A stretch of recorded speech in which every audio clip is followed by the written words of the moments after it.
ಪತ್ರಿಕಾಗೋಷ್ಠಿಗೆ ಎಲ್ಲ ನನ್ನ ಮಾಧ್ಯಮ ಮಿತ್ರರಿಗೆ ಸ್ವಾಗತ ಕೋರುತ್ತಾ, ಇವತ್ತು ಜಿಲ್ಲೆಗಾಗಿ ಕಳೆದ 40 ವರ್ಷದಿಂದ ಹೋರಾಟ ಮಾಡಿದಂತಹ ಎಲ್ಲ ಗಣ್ಯರು ಪತ್ರಿಕಾಗೋಷ್ಠಿಗೆ ನಿಂತಿದ್ದಾರೆ. ಮತ್ತು ಪೂಜ್ಯ ಶ್ರೀ ಸಂಪಾದಕಗೊಂಡ ಮುರುಘರಾಜೇಂದ್ರ ಮಹಾಸ್ವಾಮಿಗಳು ಬರಬೇಕಾಗಿತ್ತು. ಕಾರಣಾಂತರಗಳಿಂದ ಈ ಪತ್ರಿಕಾಗೋಷ್ಠಿಗೆ ಬರಲಿಕ್ಕೆ ಸಾಧ್ಯವಾಗಿಲ್ಲ. ಈಗ ಗೋಕಾಕ್ ಜಿಲ್ಲೆ ಹೋರಾಟದ ಹೇಳಬೇಕಂದ್ರೆ ಹೋದ ವಾರ 3ನೇ ತಾರೀಕು ನಾವು ಎಲ್ಲ ಗೋಕಾಕ್ ತಾಲೂಕಾ ಬಂದ್ ಕರೆ ಕೊಟ್ಟಿದ್ವಿ. ಅಧಿಕಾರಿಗಳ ನೇತೃತ್ವದಲ್ಲಿ ಮುಖ್ಯಮಂತ್ರಿಗೆ ಮನವಿ ಕೊಡಲಿಕ್ಕೆ ಒಂದು ನಿಯೋಗ ಹೋಗಿತ್ತು. ಆವಾಗ ಮುಖ್ಯಮಂತ್ರಿಗಳು ಒಂದು ಪಾಸಿಟಿವ್ ಆಗಿ ನಮಗೊಂದು ಇದು ಮಾಡಿದರು.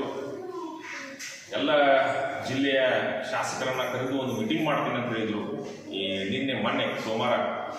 ಆದರೆ ಅದು ಕಾರಣಾಂತರಗಳಿಂದ ಅವತ್ತು ಆಗಲಿಲ್ಲ. ಈ ಎಲ್ಲ ಘಟನೆಗಳ ಒಂದು ಮುನ್ನೆಲೆ ಇಟ್ಕೊಂಡು ಇವತ್ತು ನಾವು ಒಂದು ಪತ್ರಿಕಾಗೋಷ್ಠಿ ಕರೆದಿದ್ದೀವಿ. ಮೊದಲಿಗೆ ನಮ್ಮ ವಕೀಲರಾದಂತಹ ದೇಶೋಪಿ ಅವರು ಪತ್ರಿಕಾಗೋಷ್ಠಿ ಮುಗಿಸಿ ನಮ್ಮ ಮುಂದೆ ಮಾತನ್ನು ಹೇಳಬೇಕು.